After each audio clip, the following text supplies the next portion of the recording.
განწყობა არის ის უმნიშვნელოვანესი ელემენტი, რომელიც ჩვენს მომავალს ქმნის.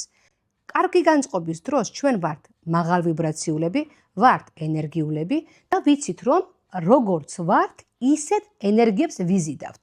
შეამცირეთ კომუნიკაცია დაბალვიბრაციულ ადამიანებთან, რომლებიც მუდმივად განიხილავენ სხვას, ყვებიან ნეგატიურ ამბებს საკუთარ თავზე ან სხვებზე, წუწუნებენ ჯანმრთელობაზე, უფულობაზე.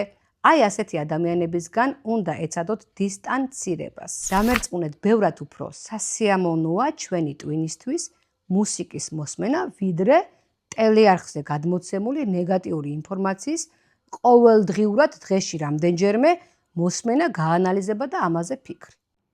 შეიძლება იფიქროთ, რომ აი მუსიკამ რა უნდა მიქნას, მაგრამ ერთხელ მაინც სცადეთ, დილით რომ გაიღვიძებთ, დაბალ ხმაზე რაიმე სასიამოვნო მელოდია ჩაართეთ და არ ჩართოთ ტელევიზორი. თქვენ ნახავთ, რომ დღის განმავლობაში უფრო მეტი ენერგია გაქვთ, უფრო პოზიტიურები ხართ, უფრო ციმციმებს თქვენი თვალები, სახის გამომეტყველებაც კი იცვლება. თუ თქვენ გინდათ მეტი სასიცოცხლო ენერგია თქვენ ცხოვრებაში, თუ გინდათ ჰარმონიული და ბედნიერი ცხოვრება, ის ჩვევები, რომელიც აქამდე გქონდათ, უნდა შეცვალოთ უფრო სწორი თქვენი მიზნისკენ მიმართული ჩვევებით.